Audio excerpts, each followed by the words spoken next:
Olá, obrigada pela audiência em mais uma edição do programa Utilidade Pública e hoje a gente vai estar trazendo dicas sobre segurança na hora de usar o computador, o smartphone. Quem vai estar trazendo essas dicas aqui pra gente é o PhD em Ciência da Computação pela Universidade da Califórnia, Dimitri de Figueiredo. Muito obrigada pela presença aqui no Utilidade Pública. Obrigado a você.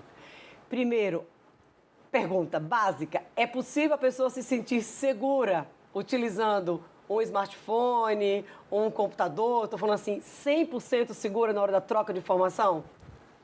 100% segura, não. Mas muito pouca gente realmente precisa de ser 100% seguro, né? Ninguém aqui é Dilma, né?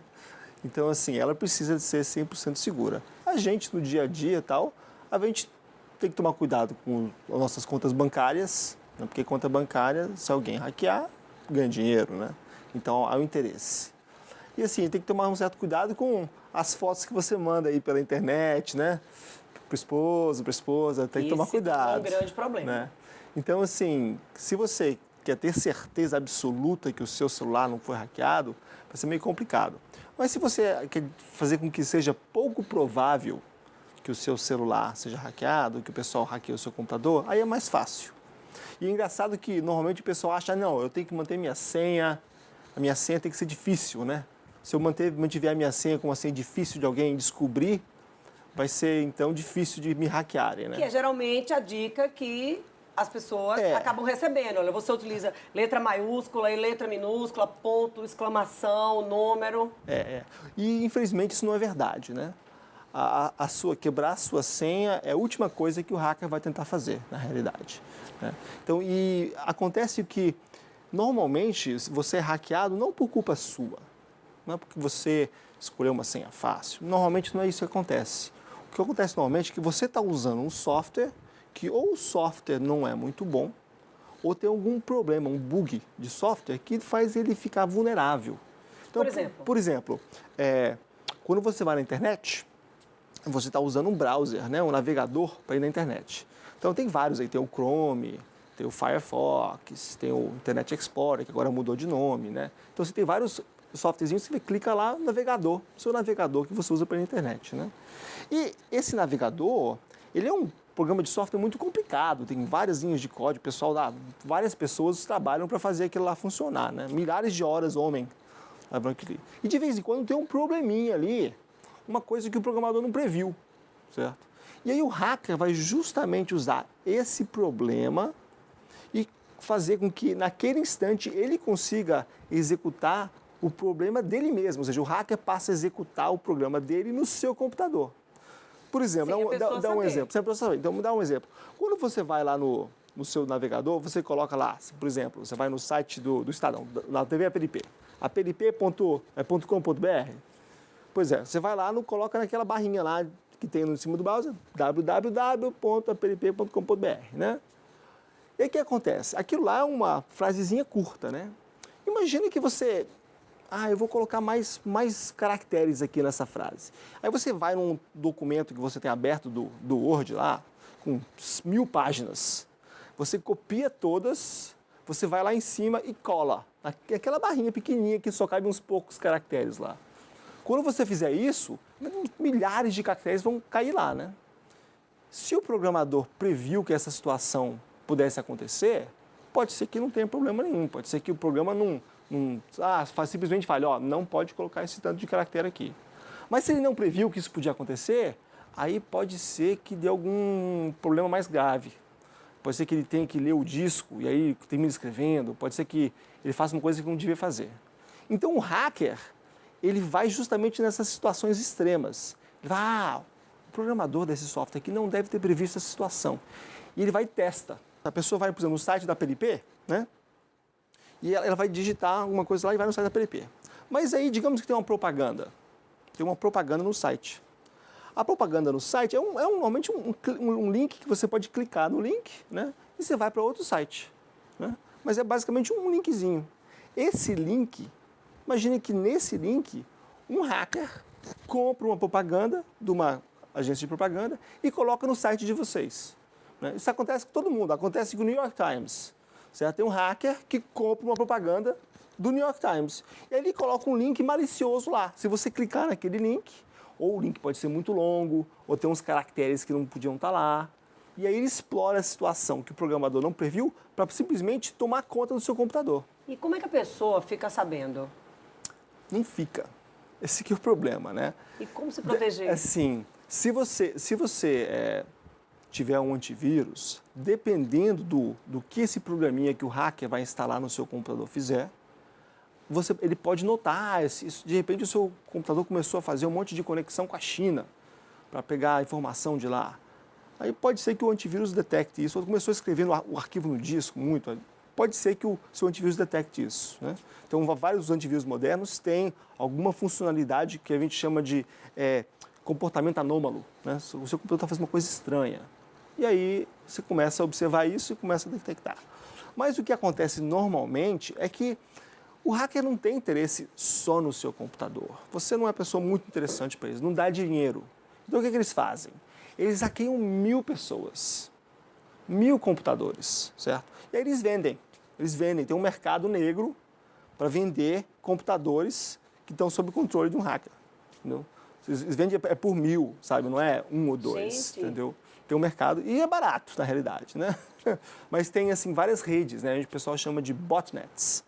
E tem redes gigantes aí de computadores que depois são utilizados para mandar e-mail spam para todo mundo, que fica aí enchendo a nossa caixa de entrada sem a gente querer. Então essa é a origem, uma das origens, do spam.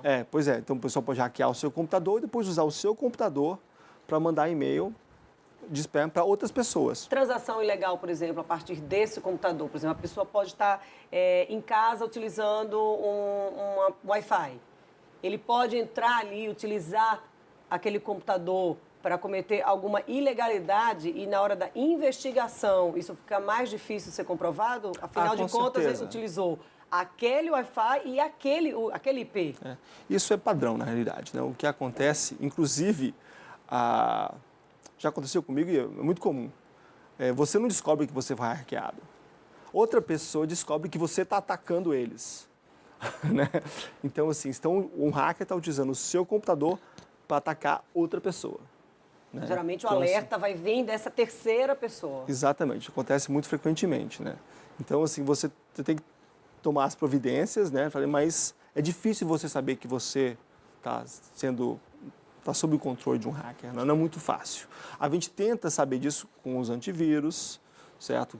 Tem algumas outras ferramentas que o pessoal usa aí, mas não é muito fácil, não. Porque antivírus é uma coisa complicada, por exemplo, uma pessoa que não é da área, que é a maioria, que somos a maioria, que eu estou neste meio, pessoas que não são da área, não têm o conhecimento no nível desejado, por exemplo, de proteção, como é que fica? Porque são vários antivírus, como é que a gente sabe escolher? São todos equivalentes? Não tem?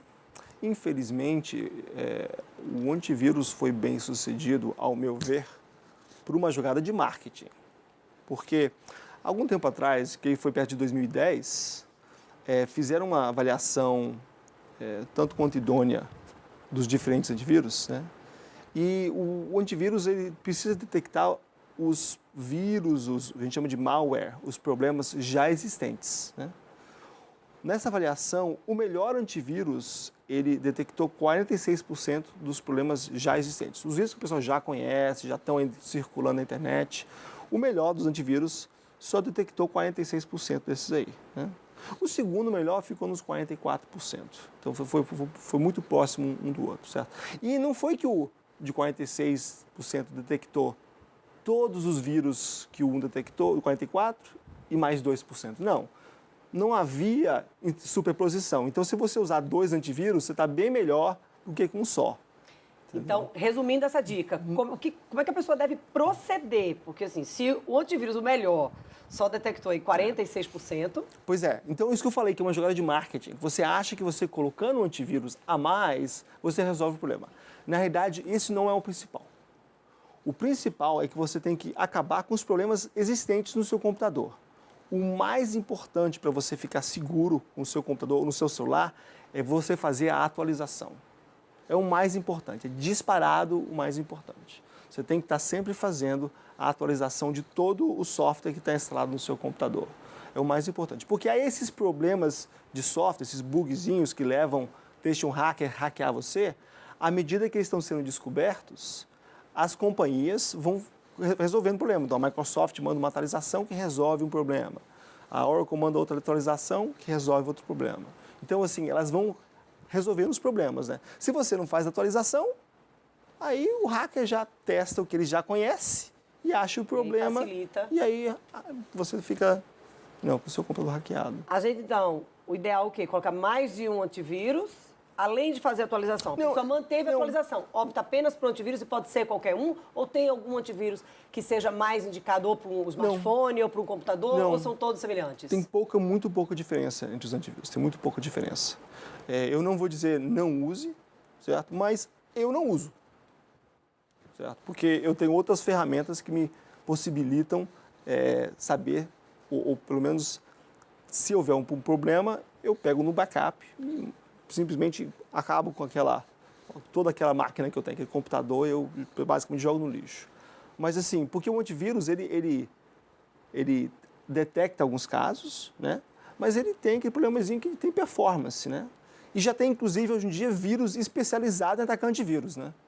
Já tem vírus que saíram aí, que se você estiver usando tal antivírus, ele vai atacar você, por causa do antivírus. Se você não tivesse com antivírus, você estaria sem problema. Mas porque você está usando aquele antivírus, aí ele vai tomar conta do seu computador.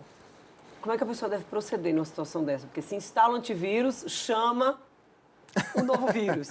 Se não instala, fica desprotegido. Assim, além da atualização, que isso já foi, o Dmitry já falou aqui, olha.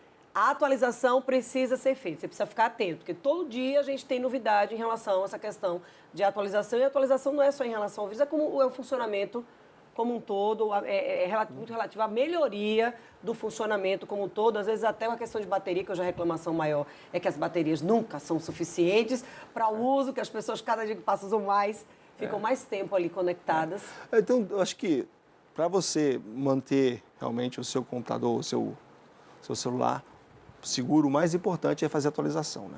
Depois disso, a técnica que os hackers usam mais é te enganar e fazer com que você dê permissão a eles. Então, por exemplo, você vai instalar um aplicativo que você acha que é um calendário, ou você acha que é uma musiquinha bonitinha, e na realidade não é, né?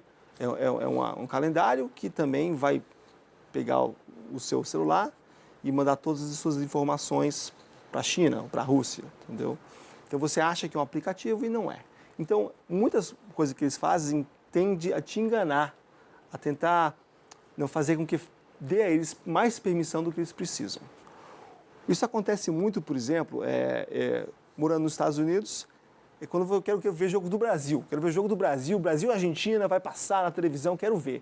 Eu não tenho, eu queria ver online, né? Eu falei, será que não tem algum site que vai transmitir online? Porque já está transmitindo aí na TV. E aí eu procuro lá, né? E você vê vários sites que falam que vão transmitir o jogo online de graça, tal, sem problemas. Aí você vai tentar ver, primeira coisa que ele te faz é, você tem que instalar esse plugin aqui para ver o jogo. Aquele plugin não tem nada de plugin. Aquele plugin é justamente o malware, o vírus que vai tomar conta do seu computador. E você pode ir no Google, você vai, assim, ver vários sites e todos são maliciosos. Se você instalar aquele plugin, você acha que está fazendo alguma coisa, eles te enganam e você está fazendo outra. Você está realmente dando o controle do seu computador para o hacker. Essa questão da segurança no uso de computadores, das redes, smartphones, de fato, é uma grande preocupação de mim. Daqui a pouco a gente vai continuar nosso bate-papo, que a gente vai ao intervalo e a gente volta já 2 minutos.